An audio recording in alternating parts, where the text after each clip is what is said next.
வரச் செய்தார் இயேசு. வெள்ளியே பச்சை உள்ளே சிவப்பு விதைகள் நிறைந்தது, மகிழ்ச்சியுடன் நாங்கள் கடிக்கிறோம். தர்பூசணி பழம் மிகவும் இனிப்பு மற்றும் பிரகாசமான இயேசுவால் உண்டாக்கப்பட்டது, வரி நிறைந்தது. ஒவ்வொரு கடியும் என் இதயத்தை நினைவூட்டுகிறது. அவர் கைஞர் மிகவும் புத்திசாலி.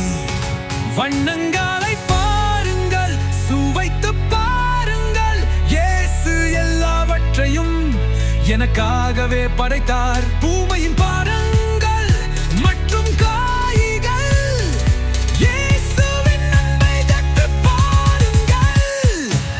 தர்பூசணி படைத்தை சுவைத்து பாருங்கள், இயேசு அதை இன்றே நமக்காக படைத்தார். இயேசு எனக்காக எல்லாவற்றையும் படைத்தார்.